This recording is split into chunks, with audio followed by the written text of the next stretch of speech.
campaign, ads, and media. People pour large amounts of money into them. Creator, I don't necessarily know if that's a good thing. Campaign successful is being memorable. Relevance of TikTok is right now. TikTok exploded. More social media platforms than you do appendages on your hands. You can find a million reasons to not do something, but all you need is that one reason. Limited funds, limited equipment, whatever it may be. You have to find these really creative ways to overcome problems. Welcome back to the 7th episode of Everyday Epidemics. Today, we're diving into social media, public health campaigns, and the power of digital influence. Last month, we took Everyday Epidemics on the road to Oregon Health and Science University, where we had the opportunity to learn about lung cancer screening with some incredible folks. If you missed that episode, be sure to check it out on YouTube or Spotify, links in the description. This month, we're back in the DCSmokeFree studio, and I am thrilled to be joined by Zach Trapp. Zach is an independent content creator who grew up right here in Douglas County. He began his career as a youth counselor in Roseburg, but has since transitioned into becoming a full-time content creator. Over the past year, Zach has garnered over 10 million views across YouTube, helped communities grow their brands, and entertained audiences with creative and impactful content. Zach has also played an integral role in helping grow DCSmokeFree's nicotine prevention and education campaign. You may recognize him from our YouTube videos or hear his voice on our radio ads. Are you sure this is a good idea? No, it's fine. It's completely safe. I watched a ton of videos on chainsaw juggling. Okay, throw them on 3. 1, 2, 3. Wait! When it comes to health and vaping, there are a lot of myths out there. Get the facts at DCSmokeFree.com. Zach has worn many hats: actor, voice actor, cameraman, and creative powerhouse, and has helped craft some of the most engaging public health messages I've ever seen.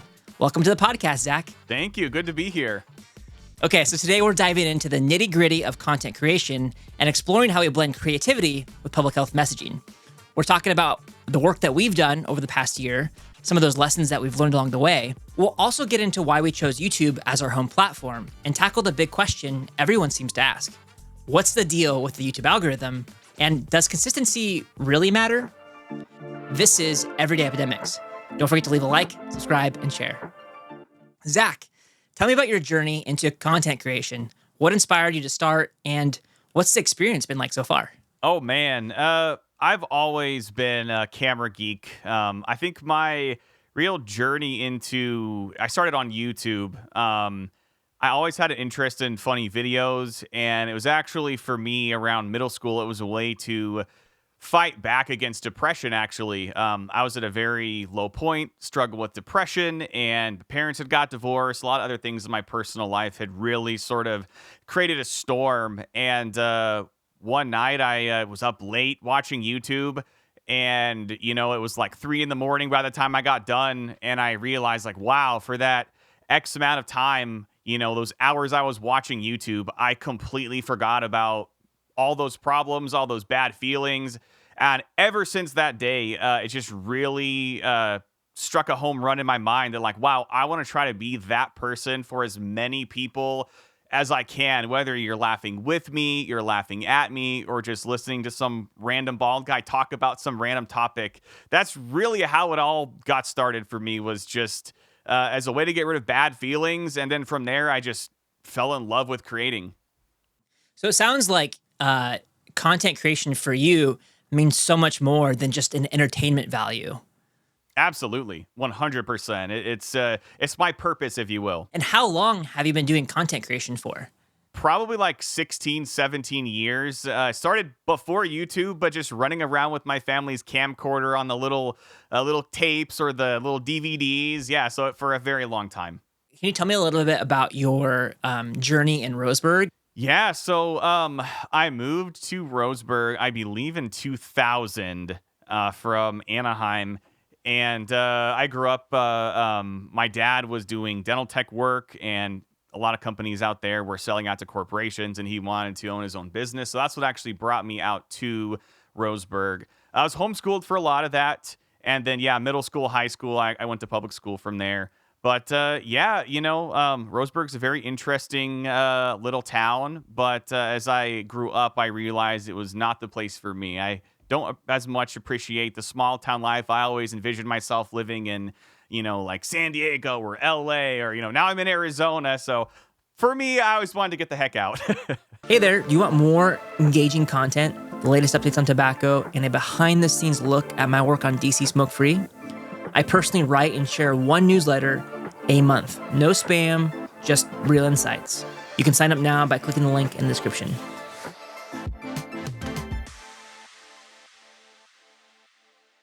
So I wanted to kind of jump into, we've been working together for over a year now with this campaign work, and I wanted to start with maybe the beginnings of that.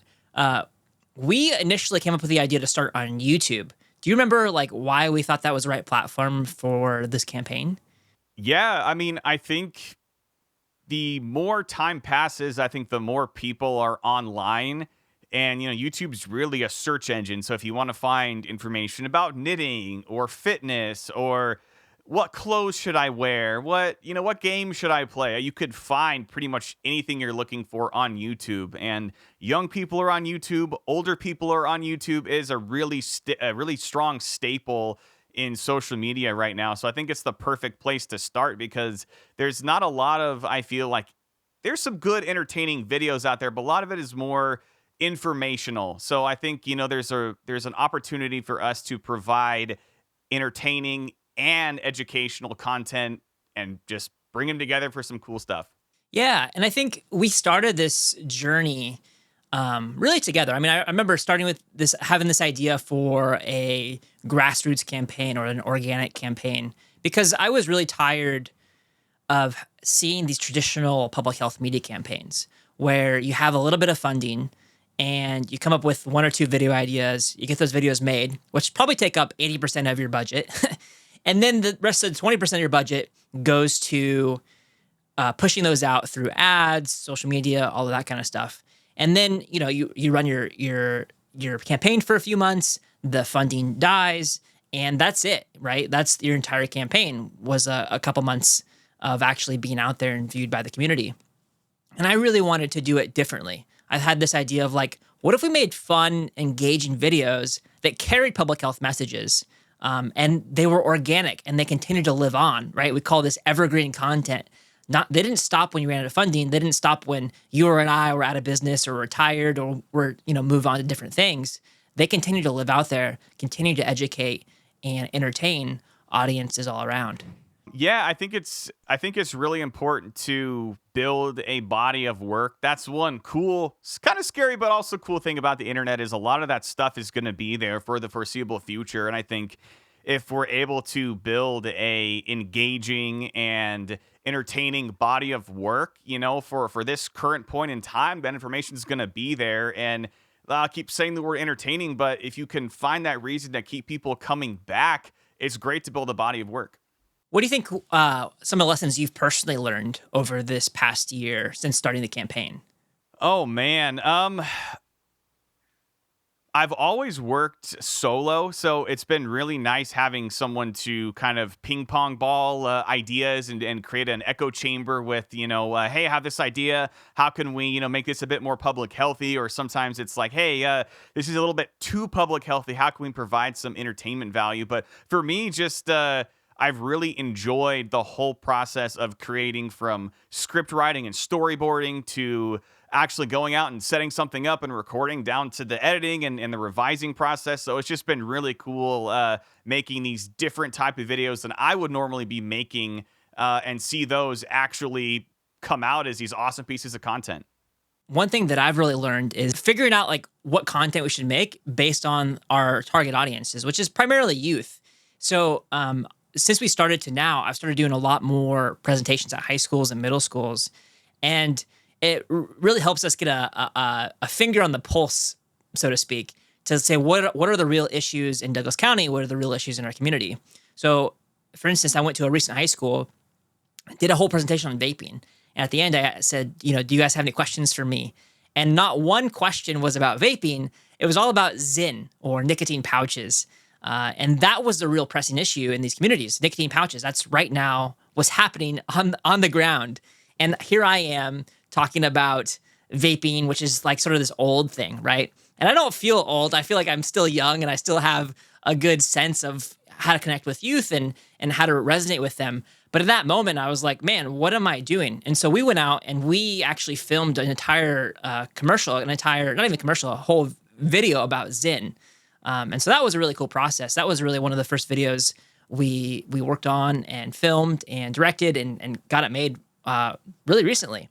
So those were one of the things that's kind of changed over time from we just had some ideas about things, we go out and make it, and then we get informed by our community and go out and make new, interesting content that's actually resonates. What else has sort of evolved or changed over time since we started this campaign? Oh man, I think we have a very small footprint right now, but I really like the idea of being able to reach out to your local community and then, going somewhere from there. We have a really cool opportunity to reach a wide variety of people here in Douglas County. And I think right now, not too much since we've started, I don't think has changed, but I think maybe the trajectory of the direction we want to go might be the biggest thing. Instead of saying like, hey, let's put out these awesome videos that are maybe more geared towards anybody. I think if we kind of, zoom in a little bit and say, hey, let's focus on Douglas County here, I think that's where we can make the biggest difference. Yeah, absolutely. And I think over this past year, we've built a lot of capacity to be able to actually implement that and take action on those things. I think we started really, really broadly, and we sort of narrowed our focus down into a few things that we really want to do.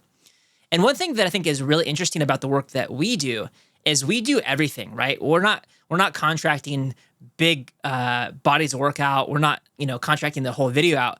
We write the script. We talk to the people in the community. We get the relevant health information, film it, edit it. Like all of that is done by us, either me or Zach right now. Which is, I think, really cool. I mean, we do all of this work by ourselves, which is pretty spectacular if you think about it. Yeah, very much so. I think not a lot of people realize just how many bodies there usually are when you're filming a commercial or TV. Sometimes they even have a focus puller whose only job is to just make sure people are in focus. We're out here, wearing, you mentioned it earlier, many hats. And I really like that. I love being out and being in the moment. And you always get there and you have this vision in your head. And as soon as you step on set, it all goes flying out the window. But for me, that's where I love making content. That's where I operate. I love to just fly by the seat of my pants and do the best job you can with what you're given. Yeah, absolutely. I think this is really a good testament and a good thing that we're doing, or what we're building here, and also to demonstrate and show what other public health people can do. Because I think this can be done by anyone, but it just takes time, capacity building, but you can really build up your own campaign and your own drive without spending, hundreds of thousands of dollars to make the impacts that you want. Especially when you lean into those kind of local areas. We're not trying to go viral here. We'll talk more about that in the future, but we're not trying to make viral content. We're trying to make local content that resonates. Yeah, and in my eyes, I feel like a lot of people, they don't have the wrong idea, but I think it's more, I have a different idea of how you interact, especially with younger folk. I think all kids want is they're young and all they want to do is be an adult. All they want to do is be 18 or be 21 or whatever that next age is for them. And a lot of campaigns, I feel like, don't really want to meet people where they're at. And in my personal experience, kids just want to be met where they're at. They want to be talked to like they're human beings, like they're people, not talked down at. And I think same thing with sort of, you can apply that to public health where, you can watch a commercial like, oh, this is Billy, Billy started vaping, blah, blah, blah. And, Billy died. Like, what? That's a lot of that older, specifically public health stuff it's very matter of fact. It's sort of like fear mongering. And I think that's just not the best way to approach kids. We can make this really cool, entertaining video or this really cool idea. And by the time the video's over or whatever that piece of content is, they may not even realize that there was some value tucked along with that until they're already done watching it. That, in my eyes, is a better way to reach kids. If you can kind of come entertainment forward and then bring in that education, rather than sort of just only being, a slideshow with deep music or trying to make people scared. I mean, there's some campaigns that have done a very good job to have some humor in there, but overall, I think we're really trying to take a different approach. I think that's the biggest thing we have going for us right now.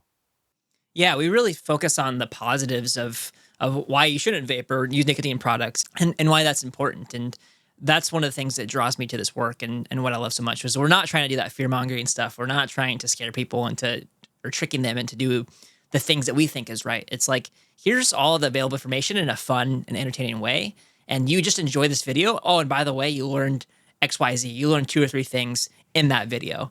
And so that to me felt really, really good over this course of this campaign. And I think we're only getting better at actually implementing that. Yeah, I think the thing to remember when you're working with kids is we're not really gonna necessarily change a lot of minds, but we're really just trying to plant that seed that, hey, this is a better way to live your life. This is more healthy choices you could be making. No kid wants to be told what to do, you know? So I think just knowing that we're planting better seeds out there for those who are willing to listen is important. How has our target audience evolved from where we started to where we are now? And how do we actually effectively promote behavior and system change? Do you have any ideas of like what our content is doing and how our audience has changed over time? Man, yeah, I think the only thing I can say for how our audience has changed is, I mean, we're definitely reaching more people. You know, short form content is very popular right now, so we focus a little bit more on including those things. You know, in a generation where everyone's attention span is growing shorter. Short form content really blew up. You had the COVID pandemic and all these things. Shorter was sort of more what people wanted to watch. You know, why watch a video for 30 minutes? We can watch it for 30 seconds. And that's, I think, the biggest thing that we've more sort of tried to sneak into what we're doing is sort of shortening our content and still trying to hit on those key points. You can then direct that back to our longer form content. But much beyond that, you know, aside from maybe zooming in a little bit, I think that's mostly how our target audience has changed. Yeah. I think one thing that we've talked about recently too is, independently, we've been doing a lot of research. Like we read books together or, come together and like say, how has YouTube changed? What's the YouTube landscape? In addition to like social media books and all that kind of stuff, we were really doing a lot of research to better refine our skills. And one of the things we talked about was this idea of making our audience the hero. So again, we're not fear-mongering or telling people what not to do. It's more of like, hey, here's some choices you could choose. Here's some information, and you're the hero of our story. You're the hero of our ad, or you're the hero of this content who's going to enjoy this. And that's really the goal is to give information and give possibilities of what students can do, empower them to stand up to things if they don't know how, provide education about, what they can say. And also we've been doing this React series where, I talk about react to memes. So we react to these real things that students are seeing. They're seeing these memes, these tobacco ads, these tobacco placements, all of this stuff through social media. And then I get to sit in front of the camera and react to all this stuff and kind of laugh at how funny it is and give them real life information. And so that's been really fun for us to sort of film and record and do with, and we'll see how students react to it as well. This series just started. So we've also been talking about creating impactful content. And it makes me think about the bigger picture. Campaign, ads, and media, people pour large amounts of money into them. So they clearly work, right? There's a reason people are putting money into them. But what do you think makes them successful? And why do you think they're so effective at influence behavior and driving change? Oh, man. I think a big thing for what makes a campaign successful is being memorable. And that's one thing where being 2 individuals rather than a company or a media corporation, that's where I think we can tackle this from a little bit more of a personal angle, because we're 2 individuals coming together with a vision. Billboards, radio ads, scrolling TikTok or YouTube. There's an ad place, or sometimes now they're having individual influencers or content creators doing those things for you, because those things work and they work in a different way when it's coming from an individual rather than from a company or corporation, which is exactly what we're trying to do. I think you're exactly right. I mean, you hit the nail right on the head. We are building trust and we're building familiarity, right? Especially in this local community where we both have deep roots from. So when people see that message over and over and they see us telling the message, they're much more likely to remember it and feel confident about acting on that information. I think they call that like social proof, right? We're able to have that within our communities because we're from there, we know there, and then they're used to seeing our faces or my face, on these videos. I think another reason that they work is because we also meet these folks where they are, right? Whether it's on social media, like YouTube, where our youth audience is, whether it's on TV, which soon will be running television ads directed towards those kinds of folks. We really try to focus on how to target specific audiences and meet them where they're at and speak to their direct needs. Yeah, and so when they're done well, they don't just inform, they actually inspire action. And whether that's, joining a cause or changing behavior, we get to be a part of that, which I think is really cool. Yeah, absolutely. In an ever-changing world, it's fun to change with the times, and I think we're doing something very new for public health, which is, I think, the biggest thing I'm excited about for this line of work that we're doing together. So, Zach, why do you think we are being more successful when it comes to this campaign work? I think one of the biggest things that we have going for us right now with this campaign is we are younger. And when you're working with kids, especially, kids see that and they have an easier time connecting with you. You think about someone who's twice your age, maybe if you're younger, 3 times your age, however old they may be, their life's probably been significantly different. So seeing someone who is a lot closer to your own age, or someone that, grew up with a smartphone, gets TikTok, gets what all the terminology is, I think is a really easy way to get kids to sort of open up. And I think that also plays into part with meeting kids where they're at. Kids want to be treated like humans. They want to not be, beat over the head with the message over and over. They want to kind of say like, hey, let's have an open and honest conversation about this instead of just, having us, slap you over the head with whatever it is, whatever message may be. Yeah, I completely agree with you. I think, being younger, being more in touch with that young terminology, with the current events, really does play a big advantage to us and able to, because we're able to produce content that resonates and that meets them where they're at. And so that's been extremely helpful, especially when I compare our work to other public health campaigns. And, you kind of see, not calling anybody out, but like, these older folks doing TikTok dances and trying to get public health messaging, which is great. They're getting views, they're getting, they're doing a good job. But I think it's really important to be authentic, to be relatable. And when you're trying something that's not super authentic to you or not relatable to the folks that you're trying to get the message to, it just comes off as insincere. And those messages aren't typically well received, I think. Yeah, I think for me, authenticity is everything. There's been a weird, the pendulum always swings and the counterculture becomes the culture, and you go back the other way. And we saw creators like Mr. Beast. There's a lot of other people like that where the whole goal is to have these larger than life, crazy ideas, and to where, you have someone, doing a food review, and it's this big, grandiose idea with all these crazy things, and celebrities are coming in. Sometimes it kind of gets lost in that, and I think it's going to be big this year. I really feel like we're kind of heading in a direction where not lower effort, but just being more authentic with what you're doing and with what you're putting out. I think a lot of people are really starting to kind of go back, and I wouldn't be surprised if in, a couple of years we go back the other way. But right now I feel like on YouTube specifically, authenticity and just making sure you're true to yourself and your content is more important than ever. Yeah, I think it's really true. And I think we're seeing that throughout all of YouTube and actually other sorts of social media, especially when it comes to like things like thumbnails, right? I think we're used to these really big, crazy thumbnails and these big pictures, heavily edited. And now it seems like what's doing better these days is kind of the less edited stuff, the stuff that's more real, that's more authentic. People are liking that more than, this Mr. Beastifying stuff. That's a term that Zach and I use a lot, Mr. Beastifying. So if you don't know out there, Mr. Beast is a popular YouTube creator, probably one of the most popular YouTubers, I think, in the world at this point.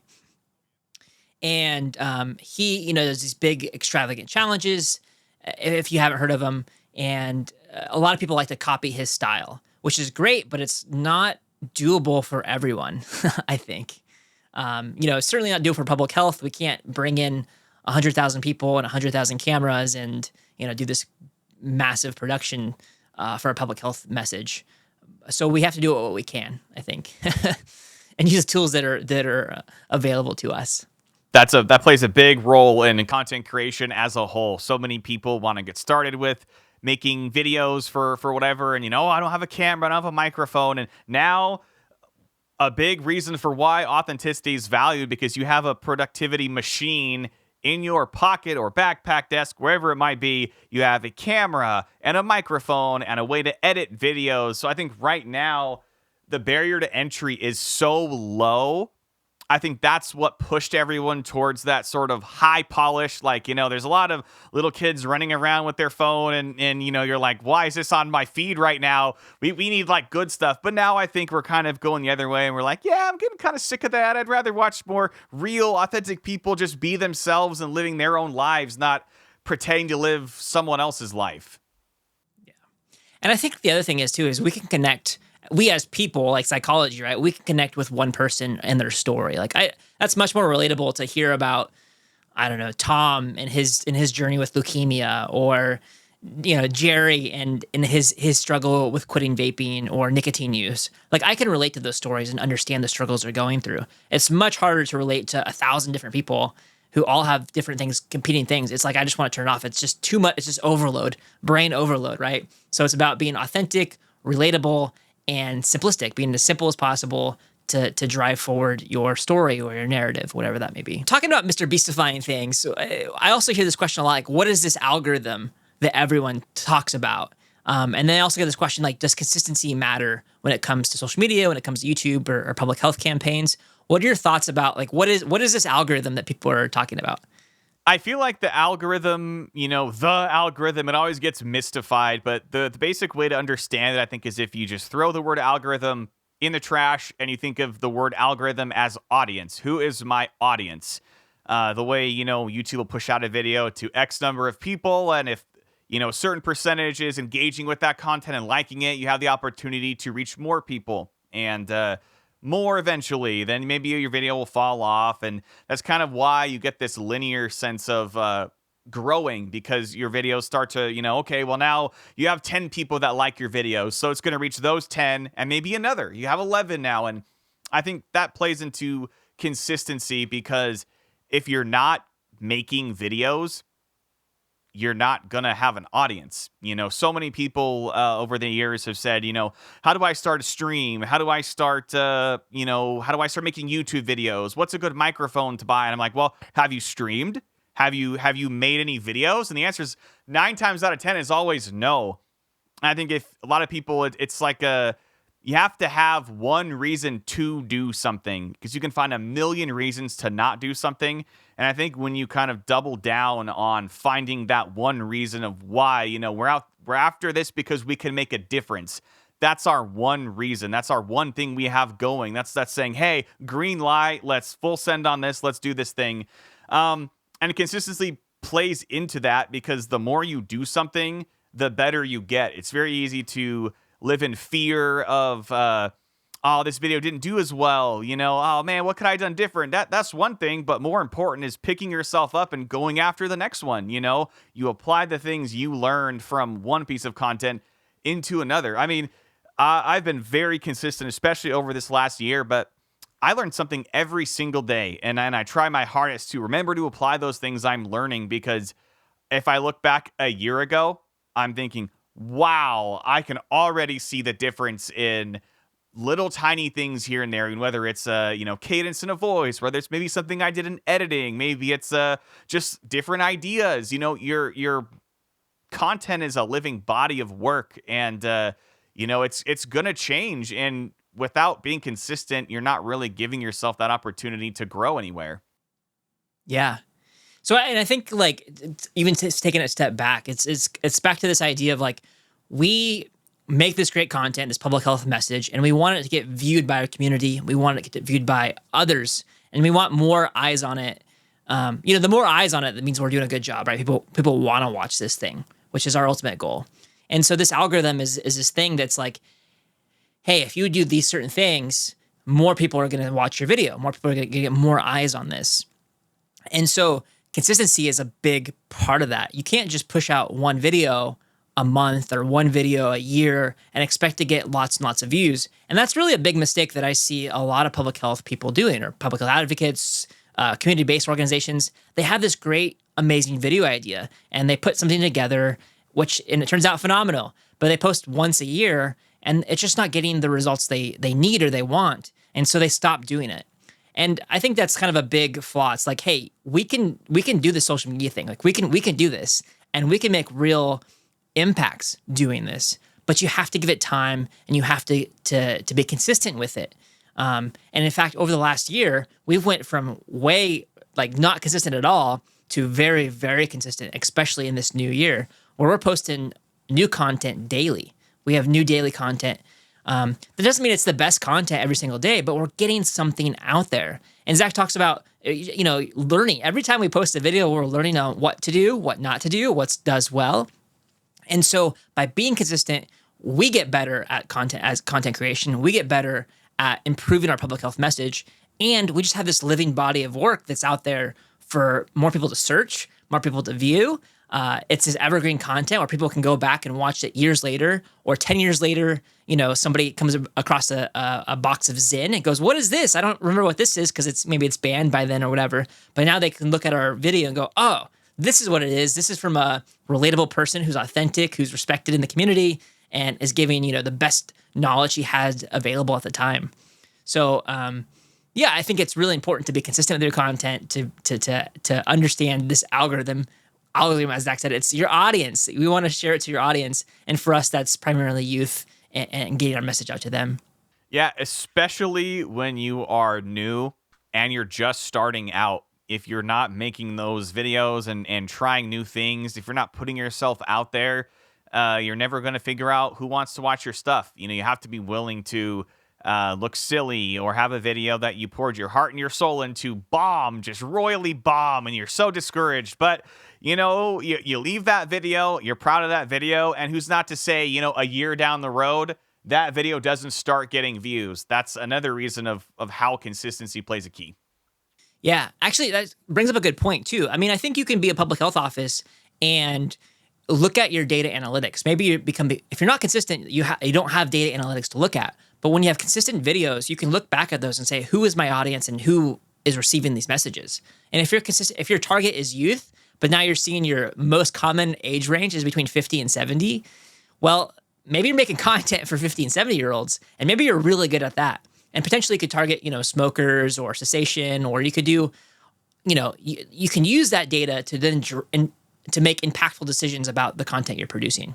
So it's sort of this like double-edged sword. On one hand, you can see, are you actually hitting your target audience? And on the other hand, how can I then change the media that I'm creating to either reach the audience I want or take advantage of the audience who's watching your content already? This also leads into like, why have we made the actual decision to prioritize our community, our Douglas County community interactions, over like trying to go like viral with one video? I mean, in its most simplest form, there's no one else in Douglas County doing this right now. You can make the biggest impact, where your footprints are in your local community. I grew up in Douglas County. I was there for 20 years, so I have a lot of time in that community. And there's a bunch of people trying to go viral right now, trying to be the next Mr. Beast or the next somebody else. I think the difference is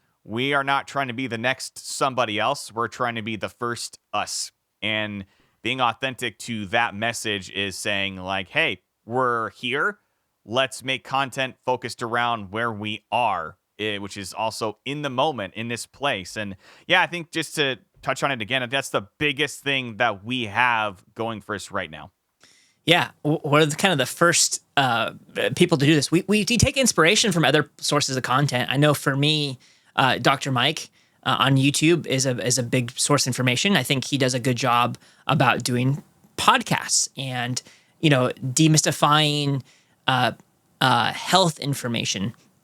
And this is more personal health information, but we're public health, right? We want to provide messages to the public, not just to one person, but to parents and teachers and youth as a whole, so that they have up-to-date, good information. And the biggest thing that we have going against us is we have a tobacco industry who's pouring millions and millions of dollars into getting kids addicted, into informing parents with misinformation, such as like tobacco-free means something that's good, right? When we know that's obviously not the case. And so we're up against a very wealthy and a very big opponent.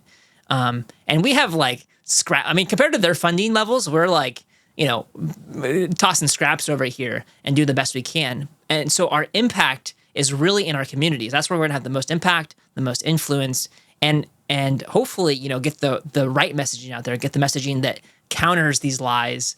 And that's really our goal, right? Is to just provide education and information around these issues and give them the best information that I have access to at that time.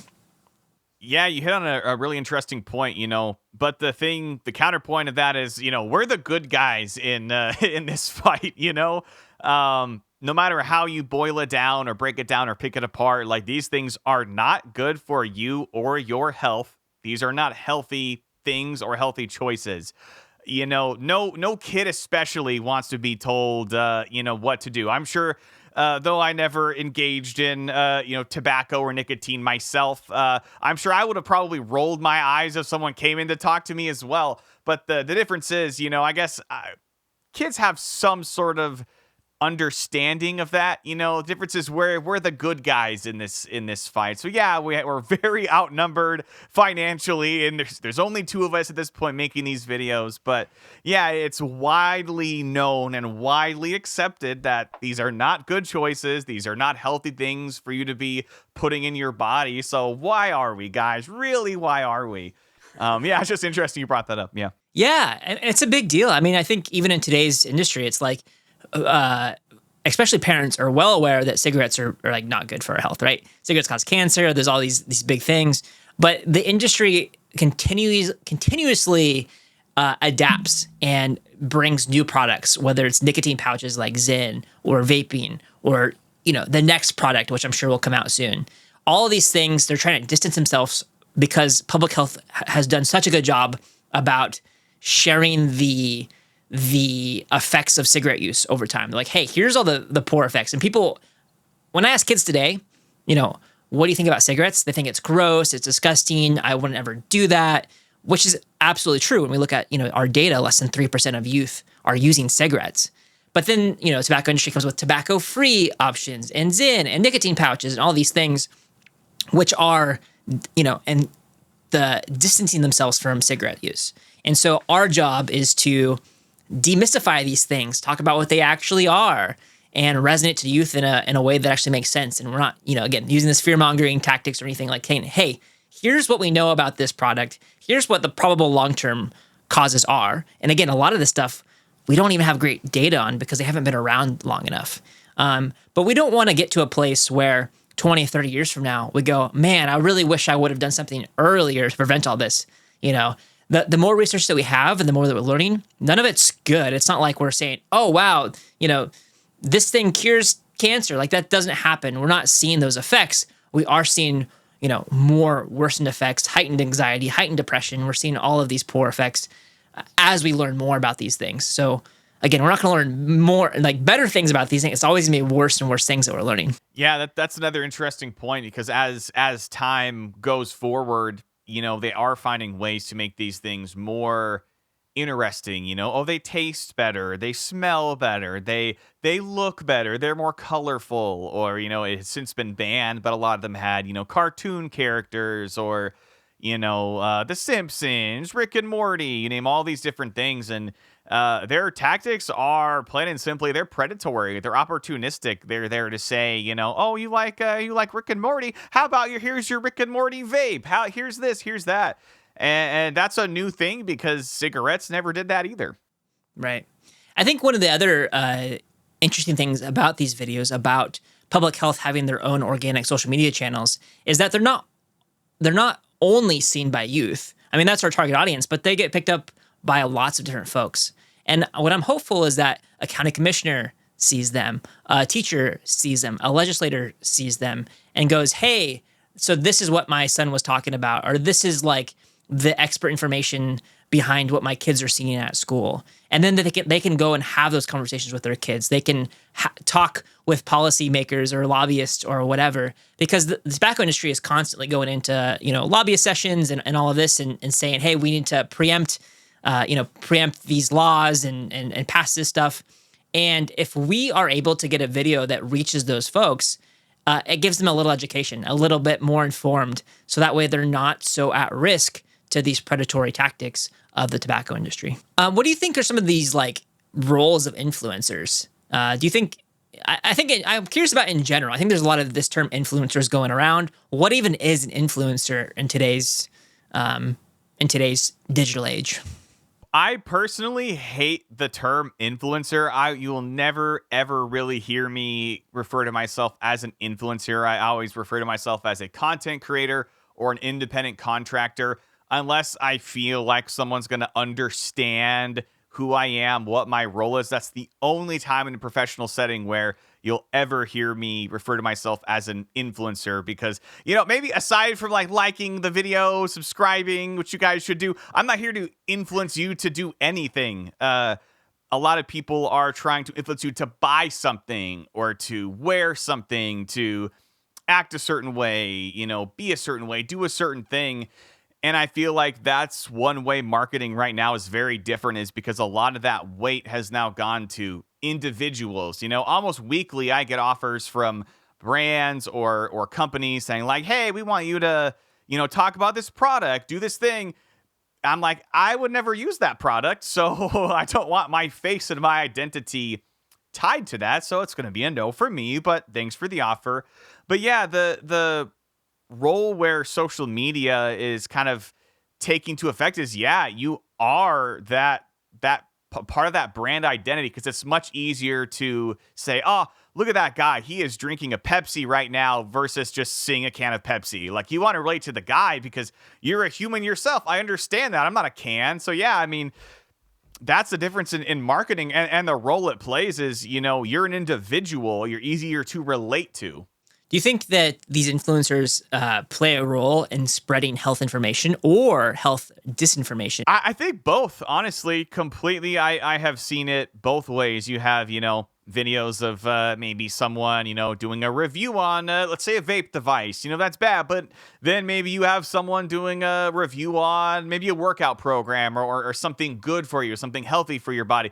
I think it completely, the same amount goes both ways. Yeah, I think I certainly agree with you. I think, influencers are people.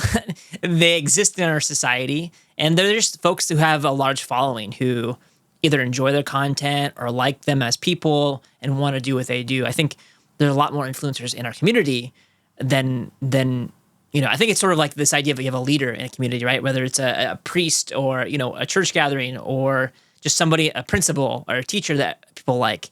Right, those folks have power, they have influence, and their actions matter. And you have the ability to influence others, whether it's to buy stuff or to take up information differently or learn different information based on what they say. And so, I think it's important to understand that we do have influencers in our society, big or small, and that they also play a role in information and in grassroots advocacy and spreading health messages or health disinformation. We're moving on to this new section that I think it's very important and very valuable to all of us in public health and across our communities. And it's, how do we provide meaningful value to youth specifically on the internet? Oh man, we talked earlier, social media is massive right now. You've got more social media platforms than you do appendages on your hands. There's TikTok, Instagram, YouTube, Snapchat, Facebook, there's Messenger, you name it. There's all these different platforms right now, and every platform has a knockoff as well. So I think how you can provide value to youth is by first starting off with, in my opinion, entertainment, because you can, I suppose, force someone to watch something boring, but they're going to choose not to. But if you can make them watch something that they're going to find value in or be entertained by, I think it's much easier to sneak in those valuable little snippets there, and something that's packaged better and as more entertaining. Yeah. Do you have some examples of like how we've sort of done that? I know like wrestling commercials has been some ideas we've thrown out in the past. Shorts, right? We've really focused on keeping shorts sort of entertaining, using memes, using cultural relevant information has also been helpful. What are some of the other ways that we've, focused on providing value to youth? On one end of the spectrum, I think you have doing what is popular. You have, CapCut and meme templates and relatable things you might see just neutrally scrolling your phone. And then on the opposite end of the spectrum, which I think is more my area of expertise, is just completely defying expectations. We filmed a really cool commercial this Halloween that I think did a really good job of you're left wondering, like, what is this? Like, I can tell we're going somewhere, but I don't quite know. And then by the time you're like, oh, it's a vape commercial, the commercial's over and the next commercial's already playing, I think that's another way we can truly provide value, again, is just to kind of sneak it in there, not so much as an afterthought, but just package it differently in a way where someone might not be expecting it. Yeah. You mentioned TikTok, and I think this isn't something that we even planned or talked about before, but I think TikTok right now is very hot topic, very relevant with it getting banned, with the I think banned and then coming back. So it was banned for a little bit, comes back, and then people are still using it. But it seems like if you have an iPhone right now, you actually can't re-download the app, or you can't download the app at all if you've never downloaded it before. What do you think the relevance of TikTok is right now in terms of like the stuff that we're doing, the public health campaigns? I mean, we haven't historically used TikTok because it was a platform that we didn't really want to touch with at that point in time because it was still kind of in this controversy. Do you have any thoughts or ideas about that? Yeah, I mean, TikTok exploded because TikTok is really good at pushing sometimes random videos in front of a lot of people, and you've seen a lot of people who are now probably in movies and guests on podcasts, things like that, from blowing up on TikTok. And as a creator, I don't necessarily know if that's a good thing. It really lowered the barrier of entry for content, and as a result, we have YouTube Shorts, we have the Instagram Reels, we had Vine back in the day, which was a big inspiration for what TikTok is. Even things like Twitch clips, they're these shorter little pieces of content, and then you can use those to then direct yourself back to your other content. I don't necessarily think it's necessary, but I do think it's an extra tool now to add to your tool belt. And I think it's very, very powerful. Yeah, for me, when I was thinking about using TikTok, like as a government entity in public health, it's like, well, maybe we shouldn't use this because of a lot of the restrictions. And even the federal government, is not allowed to download TikTok on any of their devices. And so that was kind of like a sticking point for me. Like, well, I don't know if we would want to get into this sort of territory right now. I do see it as a valuable tool to connect and reach with others on a separate platform, especially when we talk about youth. And I know that youth really do use TikTok. It's a big tool. So it's something that we talk about frequently. And we're always thinking, should we put content out there on TikTok? Right now, it seems like there's a lot of turmoil going on. And so we have yet to see what happens. If TikTok gets sold in the next few months and is now operated in the US, I think it might be a good time for us to, think about starting, cross-posting our content on TikTok and some of those things. But yeah, it's sort of this interesting idea of like, how much to use TikTok. It's pretty tumultuous right now. It's a difficult area with a lot of political stuff going on. Yeah, what are some of our plans to improve as we target youth and our plans to improve our campaign over time? I know this new year we had several big discussions. Zach and I talk almost every single week, usually twice a week, about our campaign, where we're at, where we're headed. We look at data. We do all kinds of evaluations on the stuff that we're doing. So we've talked about a few things. What are some of those things that we plan to improve on in this next cycle? Consistency, I think, is the biggest thing. And then I think from there, we're going to be able to analyze, what worked, what didn't work, and sort of, apply that to our future. We're sort of in the freshman year of our channel right now in what we've been doing. So we don't really have a big library to be able to sit down and say like, okay, do they like the React videos? Do they like the podcast? Maybe is a skit doing well? Is just a interesting factual video about something doing well? But I would like to say that the biggest thing I think we're going to do differently is just looking over those metrics and seeing what we can learn, and then therefore what we can apply to the next video. Yeah, I like to think we started sort of throwing spaghetti at the wall, right? We're just throwing things at the wall and sort of seeing what sticks. We dipped our toes in a lot of different aspects. We had a lot of different ideas starting. We didn't get a ton of content out, but we did a lot of brainstorming, which was super helpful and effective for us, I think. And now we've sort of moved into this time where we're like, hey, we need to be consistent. We need to get content out on a consistent schedule. And that is going to help us to get these good data metrics, these points that we talked about earlier, and then inform our campaign further. I think it really started on the solid idea of like, we want to do organic social media. Like that is the goal of the campaign. We're not going to be a traditional public health campaign. We're not going to do the things the way they've been done for a long time. This is a brand new thing. And so we are learning on how do we do that and how do we do that effectively. And every year we do this, we're learning more, we're getting better, we're becoming more involved in the community, more involved in the campaign. And I think that's really cool that we get experiences together, we get to learn together, and just, in general, get better at this really cool and innovative idea that we're, again, as far as I know, we're the only ones who are doing this. Yeah, it's a very interesting thing that we're trying to do right now, trying to use social media to leverage valuable information when it comes to, Douglas County and youth and tobacco, all these different public health things. It's a very, very overwhelming thing, but, we're up to the job, and I think we're having a lot of fun along the way, which helps. Yeah, absolutely. It would be really tough to do this and not have fun. I think I love learning about all the cool things that we're doing, learning how to use the software, all of that is a lot of fun. One thing that's unique about us as well is that we both have our own personal social media channels. So we have this thing that we work together on, but we also have two personal channels that we run separately. What is your personal channel? What's your personal brand, and how do you think that's benefited you when you come and work on this campaign?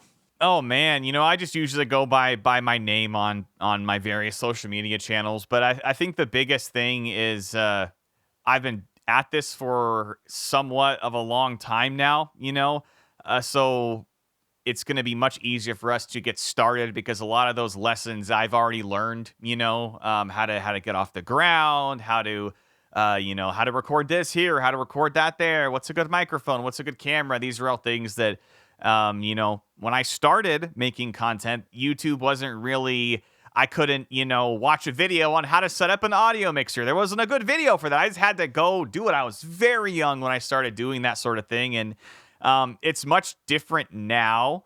But yeah, a lot of my knowledge is just simply from trial and error. And I think that's going to be something that we can leverage to really help push us in a good direction. And I think one thing that we've talked about too is just how consistent you are. I don't know if people know, but YouTube is a hard platform to break out on, right? It's extremely difficult. It takes a lot of dedication, a lot of time. And the last few years, Zach has been super dedicated. How many videos have you put out each day or weekly?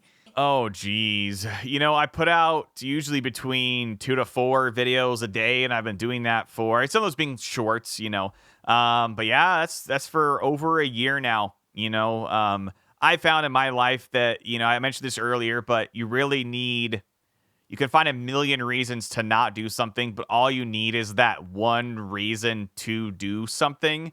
And for me, it was, hey, I can make these videos. I can be pretty consistent with this. And that's going to be something that I'm doing a little bit differently than maybe the average person, is easy for me to, once you get the wheels rolling, it's really, really easy to keep it rolling. But on the flip side of that is it's also, if you stop, it stops fast, So for me, I just sort of started treating it, like even before I was making money, treating it like a job and saying, I'm not going to give myself even the opportunity to lose momentum. So to me, it's sort of out of spite, just to kind of prove to myself like, hey, if I can keep at this for a year and, some days being a content creator, it's not fun. It is sitting down and recording for 3 hours, dropping it to your editing software to find out that your audio got messed up or that your camera was out of focus, or and so it's, saying like, all right, friends, family, have a fun dinner, order me something, bring it home to me when you're done. I'm going to be here working. And I think it's, for me, being willing to kind of see the value in that and just being willing to flip that switch, because it's not a very fun one to flip. Truly, it's not. But it's been worth it because it's made me have to think out of the box for finding solutions to creative problems, and almost enjoying saying like, okay, well, it's Monday and now I don't have any shorts made. What can I make a short out of? Okay, well, I don't have anything I can make a short out of. Well, what can I make here by that time and still reach that deadline? So for me, it makes more sense for the way I do things to kind of stay with that consistency, because it's just when you're on it, and it's so easy to fall off. Yeah, and I heard you talk about, these creative challenges you have to overcome, or these complex challenges that you have to overcome, because you have to be consistent with those videos. You have to get them out daily. And if something goes wrong, what do you do? I think it's very analogous to public health challenges. We're fighting against this tobacco industry that's got millions, if not billions of dollars, and they can just throw money at their problems. And we are on a shoestring budget with me and you, with us. And so we have to overcome these really tough challenges with very limited tools. And I think you've consistently done that for years now, right? How do you overcome these really tough challenges time and time again with, limited funds, limited equipment, whatever it may be? You have to find these really creative ways to overcome problems. And that's what I really value about Zach. That's what he brings to the table is just this innate sense of like, you can overcome anything. When you're with Zach, you feel like, we can overcome this challenge. It doesn't matter if it's going to be an hour or 2 hours or 10 hours, we're going to get this thing done. And it's going to be great because, that's who he is and that's what he brings, which is absolutely amazing. Just finding your one reason to do something. That's all you need for me. Yeah.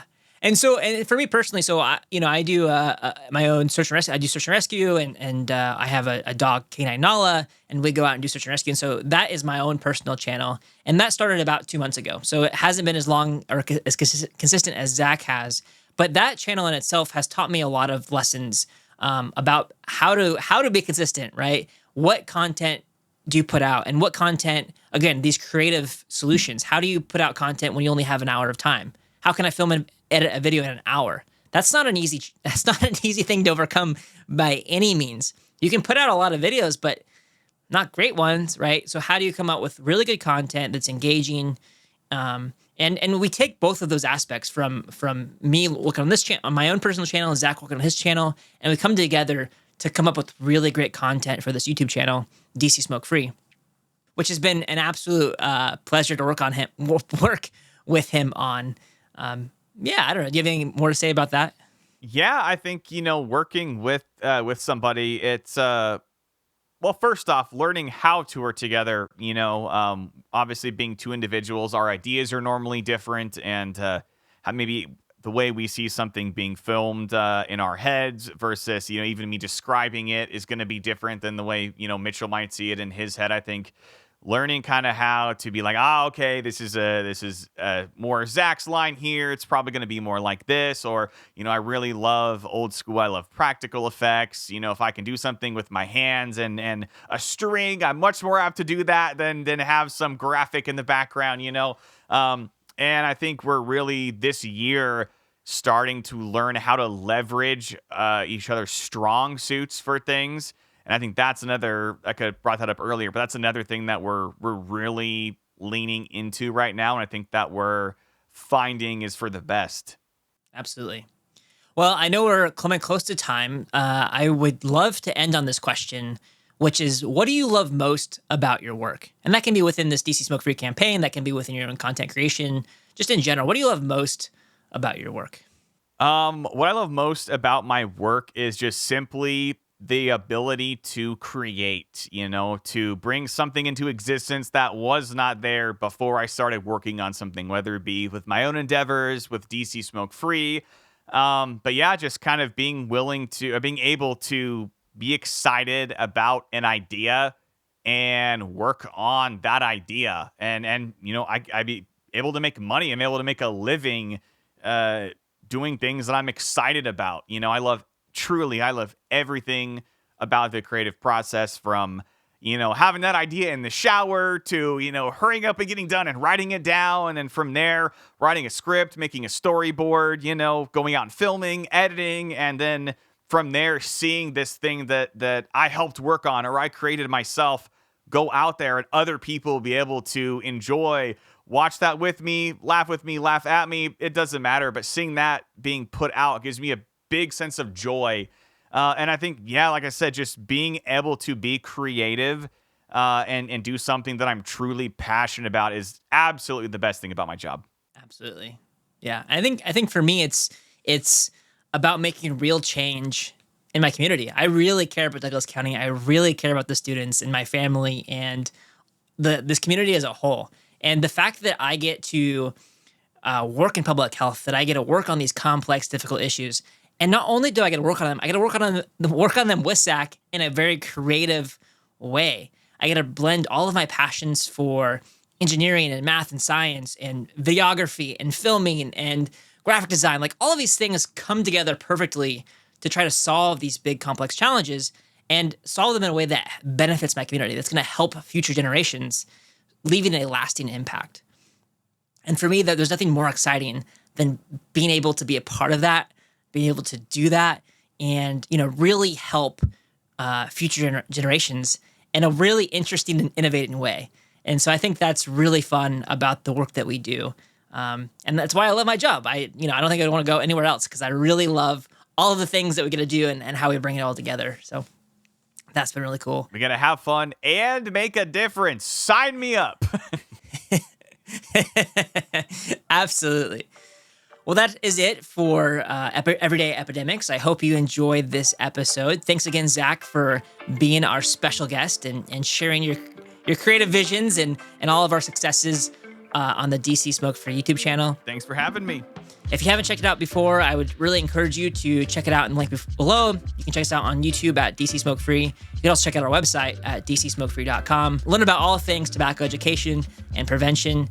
And hopefully we'll see you either the next podcast or the next episode or down in the comments. That would be awesome. So thanks again, everybody. Thanks for tuning in. We always appreciate your time, and have a bright and beautiful day.